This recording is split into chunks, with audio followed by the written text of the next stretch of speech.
The first sign of Patricia's particular brand of madness manifested on a Tuesday, shimmering in the heat haze rising from my own damn lake.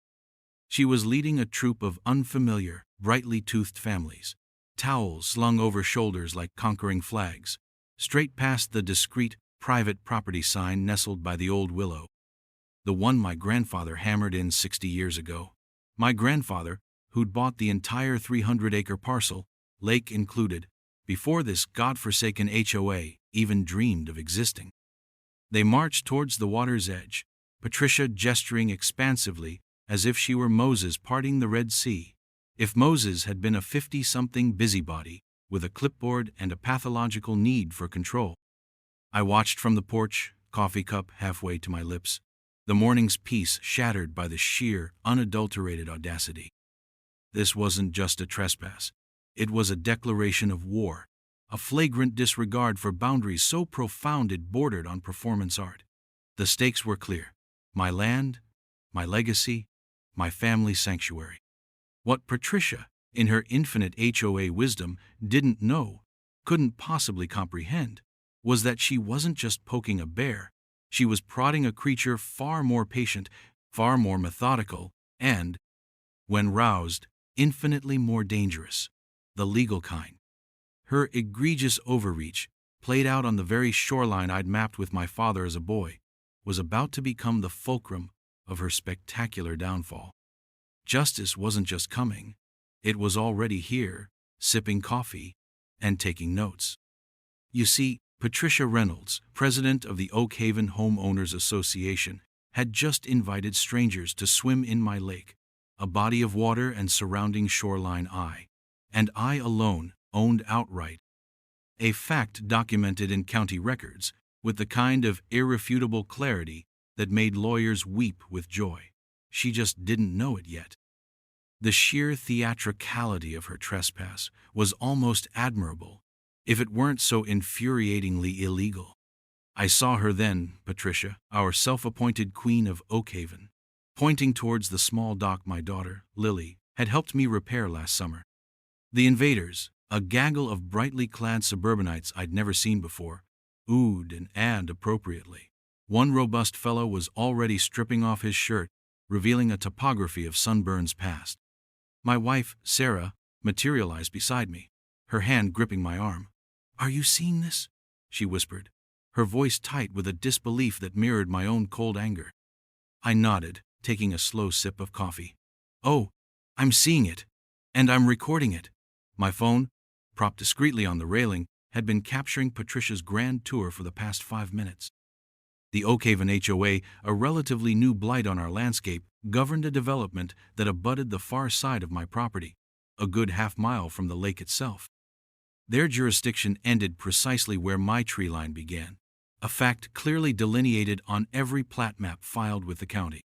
Patricia, however, operated under the delusion that her HOA dominion was divinely ordained and geographically limitless.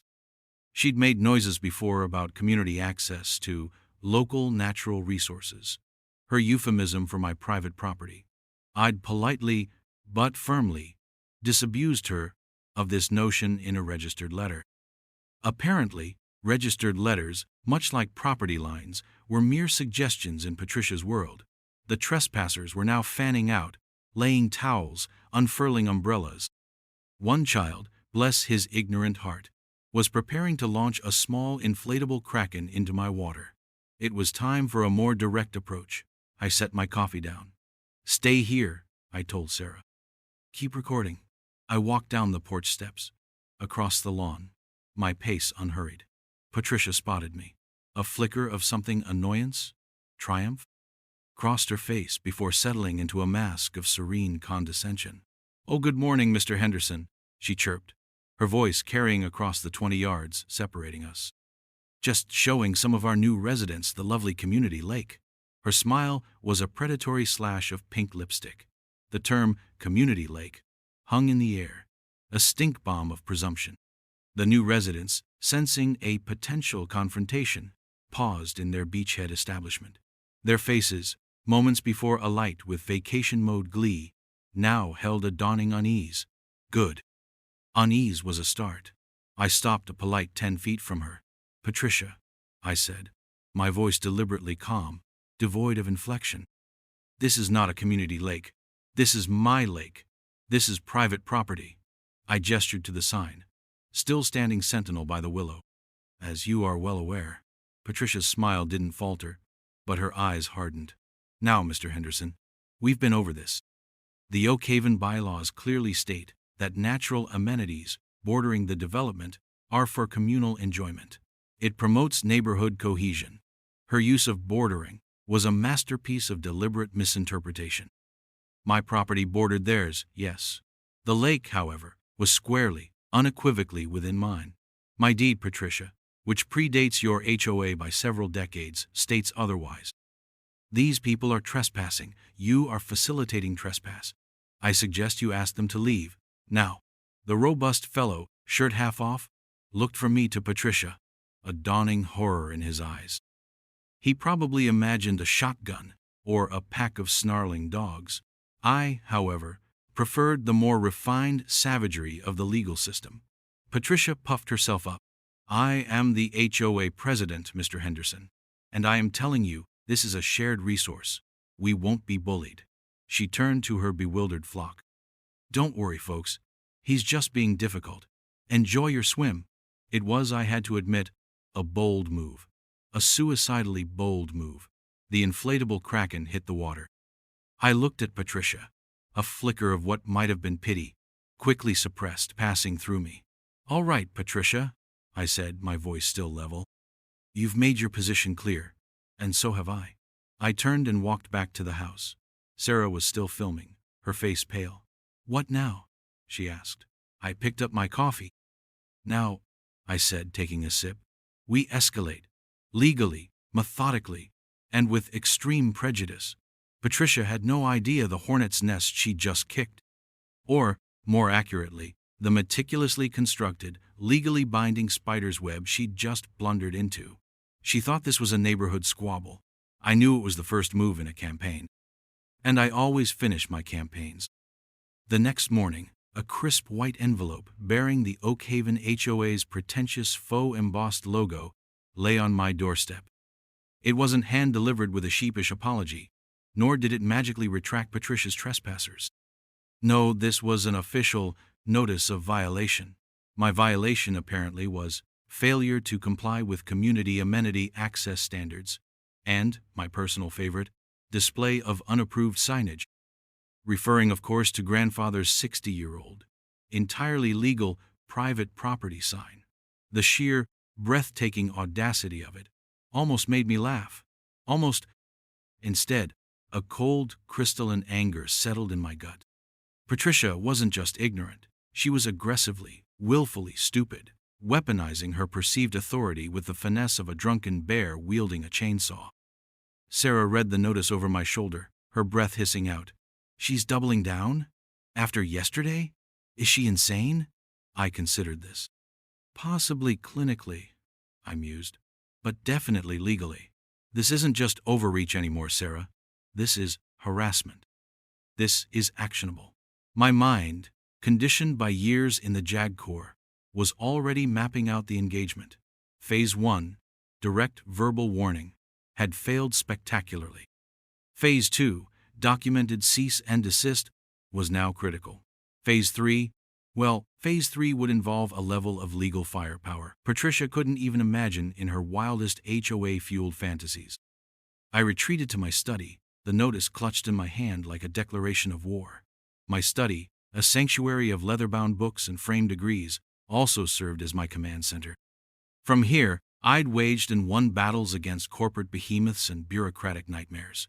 An HOA president, even one as spectacularly deluded as Patricia Reynolds, was, by comparison, small fry. Deliciously, satisfyingly small fry. My first call was to Leo, my cousin. Leo was a delightful paradox. A free-spirited drone pilot with an almost obsessive grasp of property law, currently working as a paralegal while plotting his own tech startup. "Leo," I said, "I have a situation. Codename, Operation Lakeside Shield. Hostile entity. Patricia Reynolds, HOA Overlord. Leo chuckled. Say no more, cousin. What's the payload? Full aerial reconnaissance of the Henderson estate, focusing on all property lines, especially the lake frontage. I want high-res, time-stamped footage of any and all incursions. Also, pull the original survey maps, the county plat, my deed, and the Oakhaven HOA charter and bylaws. Cross-reference everything. I want a dossier on Patricia's legal standing, or lack thereof, that would make a Supreme Court justice weep. Consider it done, Leo said. She picked the wrong fight, didn't she? She picked a fight she fundamentally misunderstands. I corrected. She thinks it's about a fence post or a patch of grass. It's about the sanctity of contract, the rule of law, and the quiet enjoyment of one's own damn property. And she's about to get a very expensive education. My next call was to Arthur Jenkins, my old law partner. Now semi-retired but still possessing a mind like a steel trap and a courtroom demeanor that could curdle milk at 50 paces. Arthur, I began, remember that time we dismantled that frivolous RICO suit from the condo developers in 8? Arthur grunted, a sound I knew meant he was already intrigued. Vaguely. Involved a lot of shouting and a man who looked suspiciously like a walrus. What fresh hell have you stumbled into now, James? I laid out Patricia's transgressions, the trespassing, the bogus violation notice. Arthur was silent for a moment. Then, a low chuckle. An HOA president, you say? Thinks she can annex your lake with a sternly worded letter? Oh, James, this is going to be delightful. Send me everything. The cease and desist will be on her doorstep by tomorrow afternoon. We'll make it polite. For now. The "for now" was a beautiful thing. It hinted at the carefully calibrated escalation that Arthur and I both relished. We weren't just going to win. We were going to dismantle Patricia's petty tyranny brick by legally sound brick. Later that day, Sarah found me staring out at the lake, the offending HOA notice now residing in the fireplace, awaiting immolation. You have that look, she said softly. The one you get before you utterly demolish someone in court. I managed a thin smile. It's not about demolition, Sarah. It's about restoration. Restoring boundaries. Restoring sanity. Patricia has created a fiction, a little bubble of power where she's queen. We're just going to introduce her to reality. A very sharp, very pointy reality. The drone, a tiny speck against the vast blue, hummed faintly in the distance. Leo was already at work. The pieces were moving. Patricia, blissfully unaware, was probably drafting another violation notice, perhaps for the unapproved color of my roof shingles, or the insufficiently cheerful disposition of my garden gnomes. She was digging her own grave, and I was merely preparing to hand her a gold-plated shovel, engraved with the relevant statutes. The fight wasn't just about the lake anymore. It was about the principle. And for Patricia Reynolds, school was about to be in session. The tuition, I suspected, would be astronomical. She had dared to challenge not just my ownership, but the very concept of private property, all under the flimsy banner of HOA authority. She had mistaken my quiet life for weakness, my preference for privacy as an invitation for invasion. Big mistake. Huge. The kind of mistake legends are made of.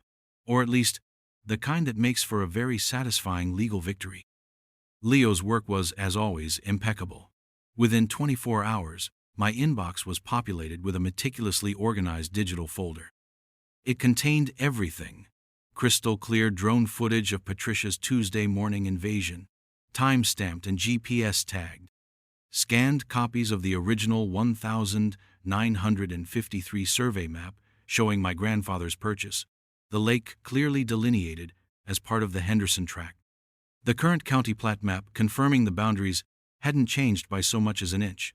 My fully recorded warranty deed, an ironclad testament to sole ownership, and, most deliciously, the Oakhaven HOA's own Articles of Incorporation and its covenants, conditions, restrictions, CC, rupees. The latter document was a masterpiece of boilerplate nonsense, full of pronouncements on acceptable mailbox designs, and the maximum permissible height of garden gnomes 12 inches, apparently, a clear violation by my rebellious gnome Horatio, who stood a proud 14. Crucially, however, the HOA's geographical jurisdiction was explicitly limited to the plotted lots of the Oakhaven development. My property, including the entire lake and a 50-foot wooded buffer zone around its shoreline, was demonstrably, unequivocally, outside that jurisdiction. Leo had even included a neatly summarized legal analysis, highlighting the relevant clauses and preemptively demolishing any conceivable argument Patricia might invent. "She's got nothing, James," Leo's email concluded. "Not a legal leg to stand on. Her community amenity access standards are pure fantasy. She's essentially claiming squatters' rights based on wishful thinking." Arthur Jenkins, meanwhile, had crafted a cease and desist letter that was a work of art. It was polite, almost deferential in tone, yet beneath the veneer of professional courtesy lay a core of pure, unyielding steel. It methodically laid out my ownership, cited the relevant deeds and surveys, copies attached, naturally, detailed the instances of trespass, and, politely but firmly demanded an immediate cessation of all such activities, a written retraction of the bogus violation notice, and a formal apology. It also, very subtly, hinted at potential claims for damages, harassment, and slander if her behavior continued. "The soft touch first," Arthur had said. "Gives her a chance to climb down with a modicum of dignity. If she doesn't take it, well, then we remove the kid gloves." The letter was sent via registered mail, return receipt requested, and also hand-delivered by a very stern-looking courier who probably moonlighted as a bouncer. Patricia, I imagined, would not appreciate the dual delivery. I almost felt a pang of sympathy. Then I remembered the inflatable kraken in my lake, and the feeling passed. Sarah watched me print out copies of everything, her expression a mixture of awe and trepidation. "This is thorough," she said. "This is phase 2, I replied, assembling the documents into a binder labeled Reynolds P. Lakeside Annexation Attempt. Preparation prevents poor performance. And poor Patricia is about to perform very poorly indeed if she doesn't grasp the olive branch we're extending." The olive branch, of course, was tipped with a very sharp legal point. We waited. The signed return receipt for the registered letter came back within 2 days. The courier confirmed hand delivery to a scowling Patricia. Then silence. Not the apologetic, "Oh my God, I've made a terrible mistake" silence I'd charitably hoped for. No, this was a defiant, simmering silence. The kind that usually precedes an explosion. It came, as expected, not in the form of a legal response, but via the modern town square, the Oakhaven HOA members' Facebook page. A friend in the development, a quiet accountant named Miller who loathed Patricia's reign, but lacked the stomach for open rebellion, sent me the screenshots. Patricia had posted a lengthy, rambling diatribe. It was a masterclass in deflection, victimhood, and outright falsehood. She painted me as a greedy, unneighborly recluse, hoarding a beautiful natural resource that rightfully belonged to the community. She claimed my legal letter was an attempt to bully and intimidate her and the HOA board. She even had the gall to suggest my property lines were historically disputed. They weren't, and that the lake had always been used by locals. It hadn't, not since my grandfather put up that first sign. "Some people," she concluded with a flourish of sanctimony, "just don't understand the meaning of community. But we, the residents of Oakhaven, will not be deterred from enjoying the amenities that make our neighborhood so special. Oakhaven strong, community spirit, shared resources." The hashtags alone were enough to induce nausea. Miller's accompanying text was succinct. "She's gone full Karen, James. People are eating it up, or at least her loyal sycophants are. The next HOA meeting is Monday. She's put lake access resolution on the agenda."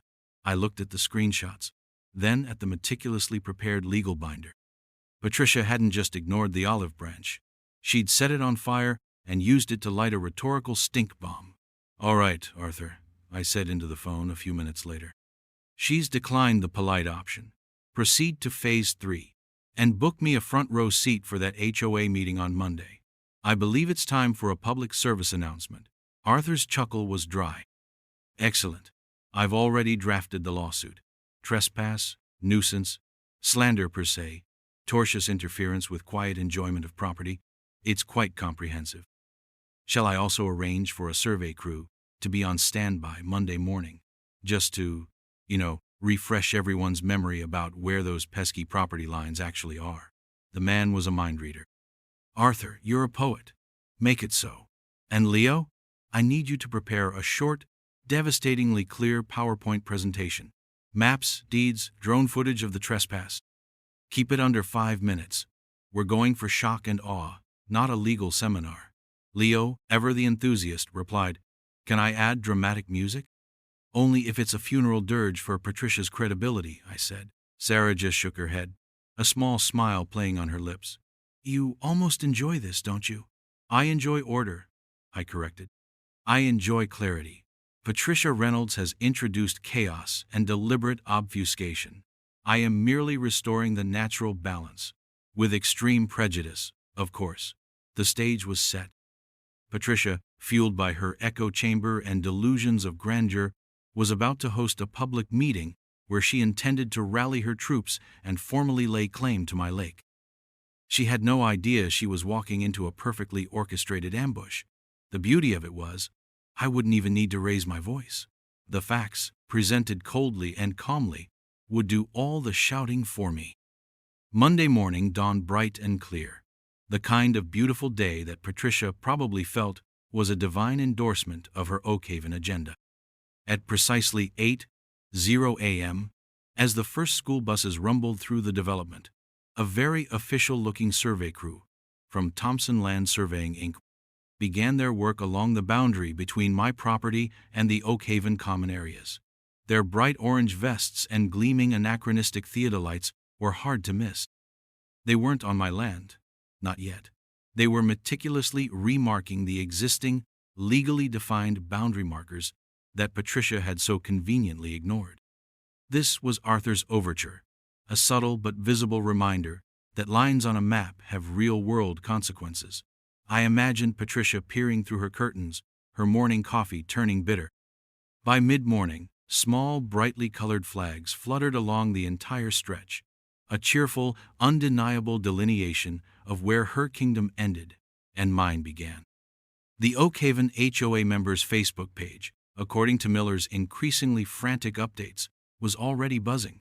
Speculation ranged from me selling off parcels, never, to the county widening the road, unlikely.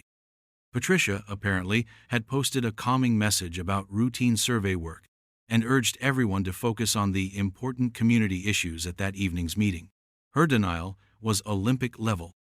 The HOA meeting was scheduled for 7:00 p.m. in the Oakhaven Community Clubhouse, a soulless, beige building that smelled faintly of stale coffee and desperation. Leo and I arrived at 6:45. He carried a laptop and a small projector. I carried my binder, now affectionately nicknamed the Patricia Papers. The room was already half full. I recognized a few faces. Miller, looking nervous. Mrs. Henderson from down the street, who always complained about my oak trees shedding leaves on her pristine lawn, despite my trees being there 50 years before her lawn. And a smattering of Patricia's acolytes, easily identifiable by their smug expressions and Oakhaven Volunteer Committee badges. We took seats in the front row, directly in Patricia's line of sight, when she'd inevitably take the podium. The projector was set up on a small table, aimed at a blank section of wall. The murmuring in the room intensified slightly as people registered my presence. I offered a bland, neutral smile to anyone who made eye contact. Sarah had opted to stay home. "You handle the dragon, dear," she'd said. "I'll hold down the fort. Just promise me you won't actually gloat." "Gloat?" I'd replied, feigning innocence. "Sarah, I am the very soul of magnanimity. I'm merely here to provide clarity." Patricia swept in at 7:02 p.m., fashionably late, clutching a sheaf of papers. She exuded an air of harassed importance, like a low-level bureaucrat convinced she held the fate of nations in her hands. She spotted me, and her eyes narrowed for a fraction of a second before her public smile clicked into place. "Good evening, everyone," she trilled into the microphone, the feedback screeching momentarily. Welcome to our monthly Oakhaven HOA meeting.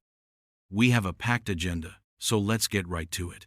She rattled through some tedious updates on landscaping contracts and upcoming bake sales, her voice a monotone drone. I watched her, noting the slight tremor in her hands, the way her gaze kept flicking towards me. She was nervous. Good. Finally, she arrived at the main event. Item number 4. Lake Access Resolution. Her voice firmed, taking on a righteous timbre. As many of you know, there has been some confusion regarding access to the beautiful lake that borders our community. She paused for dramatic effect. This lake has historically been a place of enjoyment for Oakhaven residents, a cherished natural amenity. Recently, however, certain individuals have attempted to restrict access, claiming sole ownership. She didn't name me, but every head in the room swiveled in my direction. I kept my expression unreadable. Therefore, Patricia continued, puffing herself up, I, as your HOA president, along with the board, have drafted a resolution affirming the community's right to access and enjoy this shared resource. This resolution will ensure that future generations of Oakhaven families can continue to benefit from its beauty. It's about fairness. It's about community. It's about what's right. A smattering of applause, mostly from the badged acolytes. Patricia beamed, basking in her manufactured glory. She was about to call for a vote. This was my cue. I raised my hand, not aggressively, but with a calm persistence that was hard to ignore. Patricia's smile tightened. Yes, Mr. Henderson? Her tone was laced with condescension. Before you proceed to a vote on this resolution, Patricia, I said, my voice carrying easily in the suddenly quiet room, I believe the members of this association have a right to be fully informed about the actual legal status of the property in question. My cousin, Leo, has prepared a brief presentation. It will only take 5 minutes. I gestured to Leo, who had his laptop open, finger poised over the trackpad. Patricia looked flustered. Well, I'm not sure that's entirely necessary, Mr. Henderson. We've all seen the lake. Have you all seen the official survey maps? I countered smoothly. The warranty deeds? The relevant sections of your own HOA charter that explicitly define your geographical boundaries? Because I have them right here. I patted the Patricia papers. And I assure you, they paint a very different picture from the one you're describing. A murmur went through the crowd. Miller was practically vibrating with suppressed excitement. Mrs. Henderson looked intrigued. Even Patricia's acolytes seemed a little less certain. Patricia, cornered, tried to bluster. This is highly irregular. This meeting is for HOA business. And preventing the HOA from committing a significant legal tort, not to mention exposing itself to substantial liability, is most certainly HOA business, I replied, my voice still mild. 5 minutes, Patricia. Then you can proceed as you see fit. Unless, of course, you'd prefer the members to vote without all the pertinent facts? Checkmate. Her face was a mask of fury, but she knew she'd lost this round. To refuse would make her look guilty, like she was hiding something. Fine, she snapped. 5 minutes. But make it quick. Leo didn't need to be told twice. The projector flared to life. The first slide was a high-resolution satellite image. A thick, unambiguous red line traced the boundary of my property. The lake, every square inch of it, was clearly on my side of that line. Oakhaven Development huddled impotently on the other. Good evening, Leo began, his voice calm and professional. As Mr. Henderson stated, my name is Leo Maxwell. I'm a paralegal with a background in property documentation. What you're seeing here is the current, county-verified plat map of the Henderson estate and the adjacent Oakhaven development. He clicked. The next slide showed my grandfather's original 1953 deed, the relevant sections highlighted. All that tract or parcel of land, including the body of water known locally as Henderson's Pond, now Henderson Lake. Click. The Oakhaven HOA Articles of Incorporation, Article 3 Jurisdiction. The jurisdiction of the Oakhaven Homeowners Association is expressly limited to the properties contained within the recorded plat of the Oakhaven subdivision, as filed with the Anytown County Recorder of Deeds. Plat Book 68, page 112. Click. a zoomed-in section of that very plat map. My land, a distinct, separate parcel, labeled with my family name. The lake, undeniably part of it. Click. Drone footage. Patricia, in glorious high definition, leading her band of merry trespassers past my private property sign. The date and timestamp glowed in the corner. A collective gasp went through the room. It was one thing to hear about it. It was another to see it. Irrefutable and damning. Patricia's face had gone from flushed to a truly alarming shade of puce. She looked like she was about to spontaneously combust. Leo's presentation continued, a relentless, methodical dismantling of Patricia's entire narrative. He showed the survey markers, the clear delineation of the boundary. He even, with a touch of theatrical flair I hadn't anticipated but deeply appreciated, displayed a side-by-side comparison of Patricia's community amenity access standards, which he'd found buried on the HOA website, and the actual HOA bylaws, which contained no such provision for off-site properties. In summary, Leo concluded, the final slide showing a simple, bold statement. Henderson Lake and surrounding shoreline, 100% private property. Not subject to HOA jurisdiction. The property in question is, and always has been, the private land of the Henderson family. There is no legal basis, historical or current, for the Oak Haven HOA or its members to claim access rights.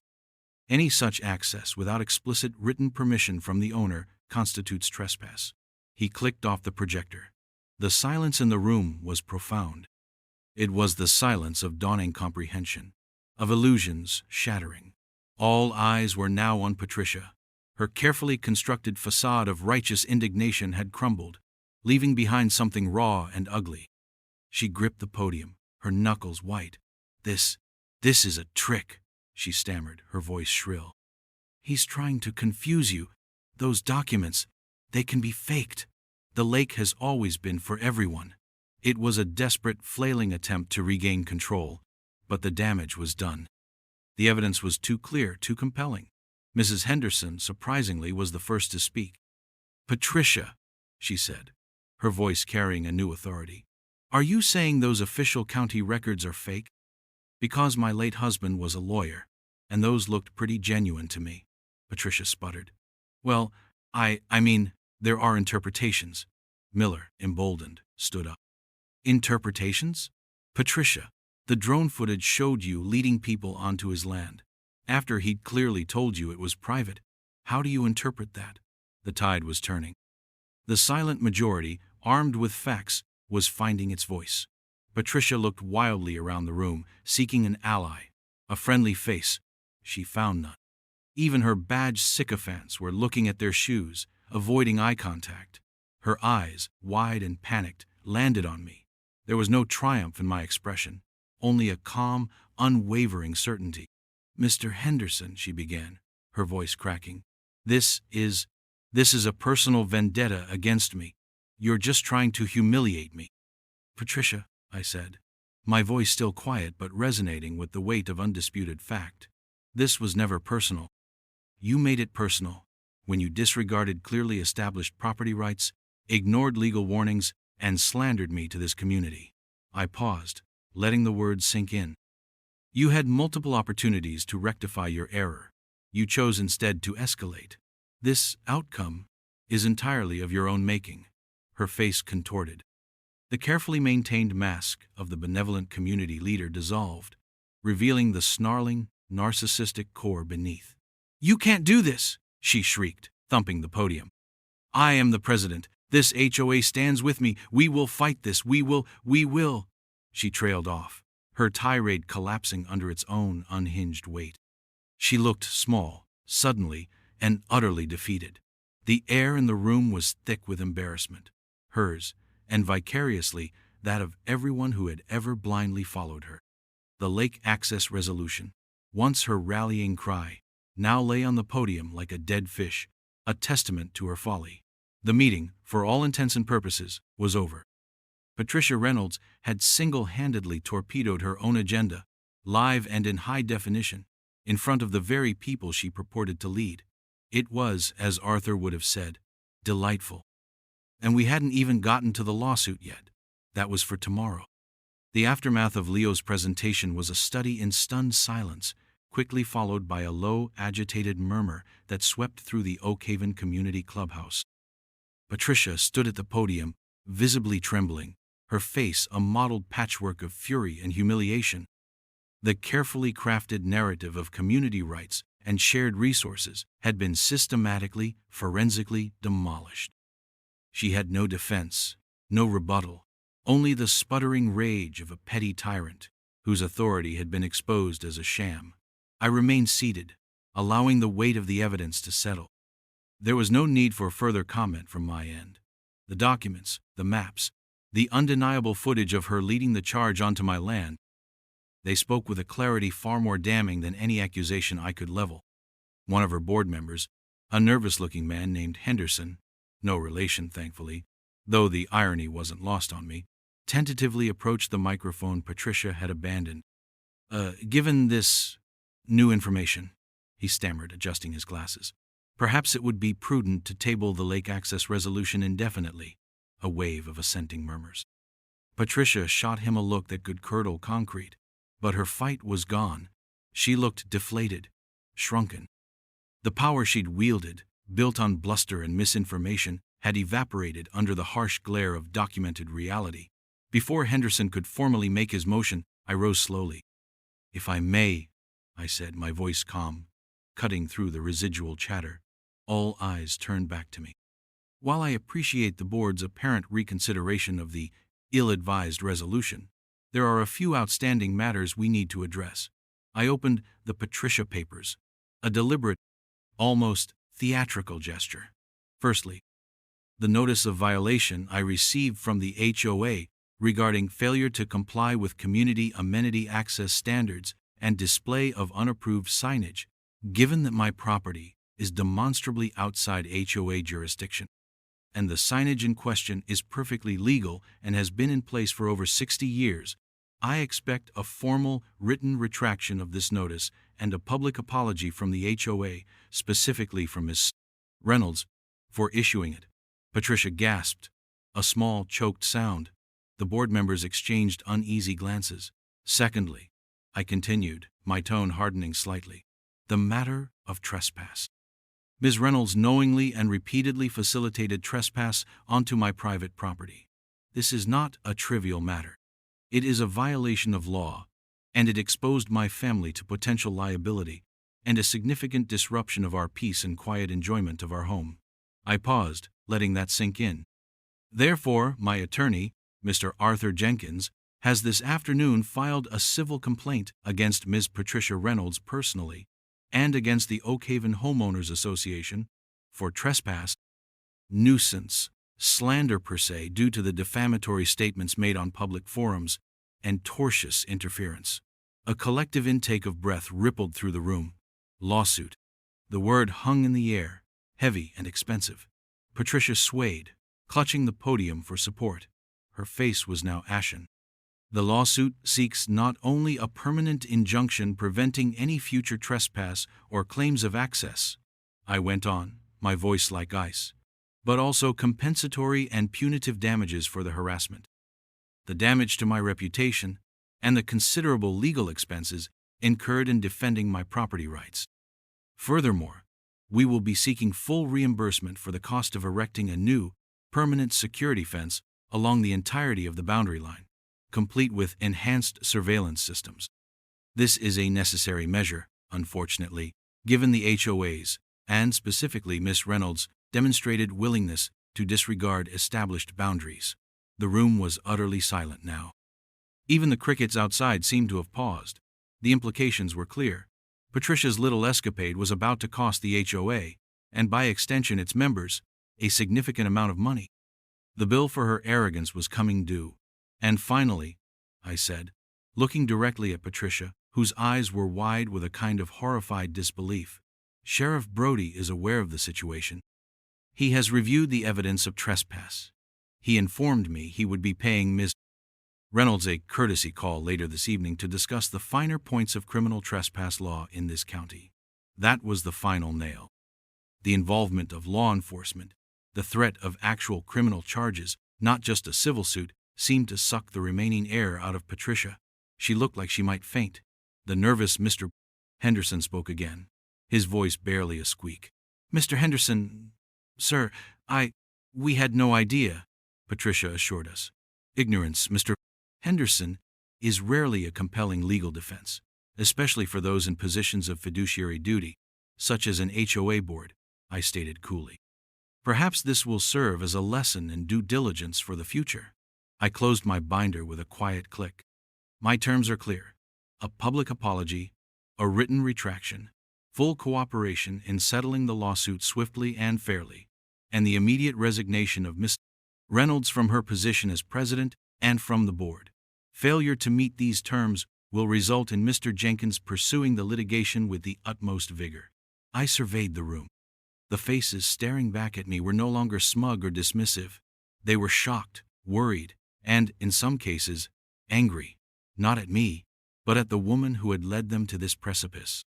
Patricia finally found her voice, a thin, reedy whine. You can't make me resign.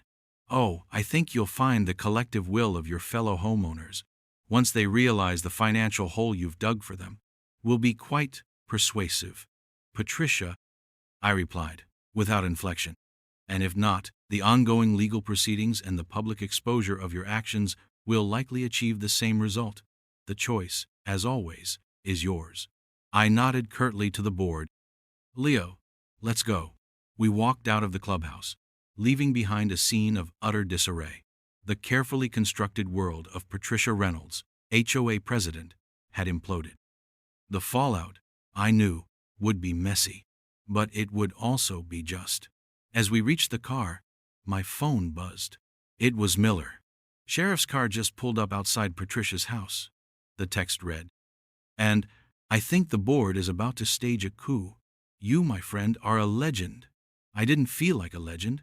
I felt tired, but also profoundly satisfied. The line had been drawn, and this time it would be respected. The lake, my grandfather's lake, would remain a sanctuary.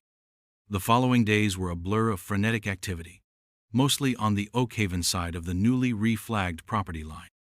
The HOA board, minus a conspicuously absent Patricia Reynolds, convened an emergency session the very next morning.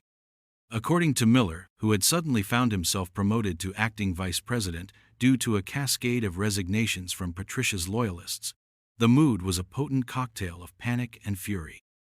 My terms, delivered with the cold precision of a surgeon's scalpel at the meeting, were the sole topic of discussion. Arthur Jenkins received a call from the HOA's shell-shocked attorney before lunch. The conversation, Arthur later relayed with considerable dry amusement, was brief and remarkably conciliatory. There was no bluster, no defense of Patricia's actions, only a weary inquiry into the potential settlement figures. Patricia, it turned out, had crumbled completely during Sheriff Brody's courtesy call, faced with the very real prospect of criminal charges for trespass and potentially even harassment. Her bravado had evaporated.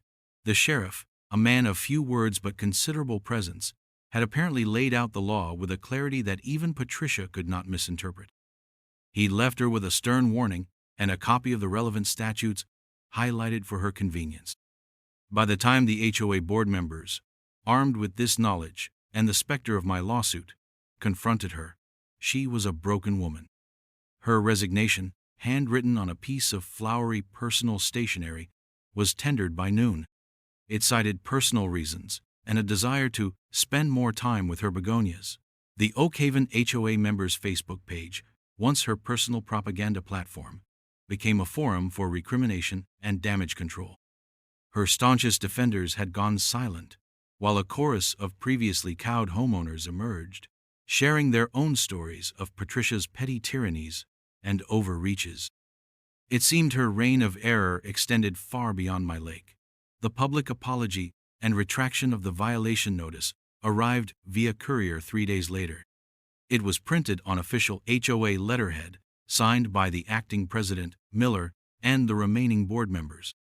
It was fulsome in its contrition, acknowledging my sole ownership of the lake, apologizing for the trespass, the erroneous violation notice, and the unfortunate and inaccurate statements made by their former president. They pledged to respect my property rights unequivocally moving forward. It was a complete capitulation. The settlement negotiations for the civil suit were surprisingly swift. The HOA's insurer, faced with the irrefutable evidence Leo had compiled, and the potential for a very public and embarrassing trial, was eager to make the problem go away. We settled for a sum that covered all my legal fees, the full estimated cost of the new security fence and surveillance system, and a not insignificant amount for damages, which Sarah and I decided to donate to the county's land conservation fund. A touch of irony that I rather enjoyed. Patricia Reynolds, stripped of her HOA power and facing social ostracism within the community she once lorded over, put her house on the market less than a month later. The sold sign went up with astonishing speed. I never saw her again, though I heard whispers she'd moved several counties away, presumably to inflict her particular brand of managerial enthusiasm on some other unsuspecting populace. The new fence went up the following spring. It wasn't an aggressive, fortress-like barrier, but a handsome, sturdy structure of cedar and discreetly electrified wire, designed to blend with the landscape while sending an unambiguous message. New, private property, no trespassing signs, larger and more professionally made than my grandfather's charmingly rustic one, which I kept of course as a memento, were installed at regular intervals.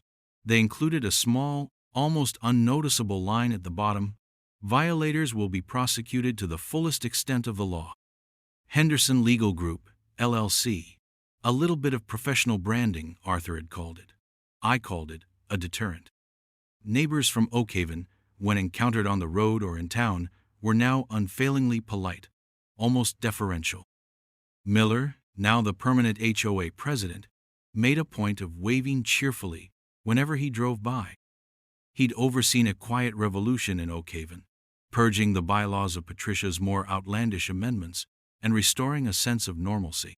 He even sent a thank-you note, acknowledging that my stand, while initially unsettling for the community, had ultimately been a catalyst for positive change. I appreciated the sentiment. My life, and the sanctity of my property, returned to its previous state of quiet enjoyment. The lake remained a haven for wildlife, for my family, for the peace that my grandfather had sought when he first bought this land. The only invaders now were the deer that came to drink at dawn, the ospreys that fished its waters, and the occasional bullfrog serenading the moon. It was a victory, not just of law, but of principle. A reminder that boundaries, whether physical or legal, matter, and that even the most entrenched petty tyrant can be brought down by the simple, unyielding application of truth and due process. Sometimes, late in the evening, I'd walk down to the shore, the new fence a reassuring presence at my back, and look out over the dark, still water. The only ripples were those made by the wind, or a jumping fish. It was perfect, and it was mine. The installation of the Henderson Legal Group LLC insignia on the new signs was, I confess, a small, satisfying flourish, a final, silent footnote to the Patricia Reynolds saga. It wasn't strictly necessary, but it served as a subtle, permanent reminder that some boundaries are best left uncrossed, especially when those boundaries are defended by someone who understands the intricate machinery of the law. The quiet that descended upon our property after Patricia's departure and the HOA's formal capitulation was profound. It wasn't just the absence of unauthorized swimmers or the cessation of bogus violation notices. It was a deeper, more resonant peace, the kind that comes from having faced a threat to one's sanctuary and prevailed. Sarah and I resumed our morning coffees on the porch, undisturbed. Lily rediscovered her favorite fishing spots along the shoreline, her laughter echoing across the water without the shadow of impending conflict. The lake itself seemed to settle, its surface mirroring the clear sky, untroubled by inflatable krakens or the pronouncements of self-appointed community guardians. One crisp autumn evening, with the scent of wood smoke in the air from a distant neighbor's chimney, I gathered the remnants of Patricia's campaign against us. The original violation notice, a printed copy of her Facebook diatribe, the minutes from that fateful HOA meeting where her world unraveled. I took them down to the new fire pit Leo had helped me build near the water's edge, a safe, contained circle of stone. There, with Sarah beside me, I consigned them to the flames. The paper curled, blackened, and dissolved into ash, carried away on the breeze. It was a symbolic act, yes, but a necessary one. A ritual of closure. To property rights, Sarah said softly, raising an imaginary glass as the last embers of Patricia's hubris winked out. And to the quiet enjoyment thereof, I added, my voice dry. We sat there for a while, listening to the gentle lapping of our water against our shore. The only illumination came from the stars and the porch light of our house, a beacon of control regained. The experience had been an unwelcome diversion, a stark reminder of how easily the peace can be shattered by arrogance and ignorance. But it had also been a reaffirmation of the strength of legal precedent, of the importance of meticulous preparation, and, perhaps most satisfyingly, of the simple, undeniable power of being right and having the documents to prove it. The neighbors in Oakhaven eventually moved on, their collective memory of Patricia's reign fading into cautionary anecdote. The HOA, under Miller's more sensible stewardship, became a far less intrusive entity, focusing on actual community maintenance rather than territorial expansion. They even consulted me, respectfully, before undertaking any landscaping near our shared boundary, a courtesy that would have been unthinkable in Patricia's time. Life returned to its normal rhythm. The seasons turned. The lake froze and thawed. The ospreys returned each spring. And my family enjoyed our land, our home, our legacy, secure in the knowledge that its boundaries were inviolable, protected not just by fences and signs, but by the unwavering certainty of the law.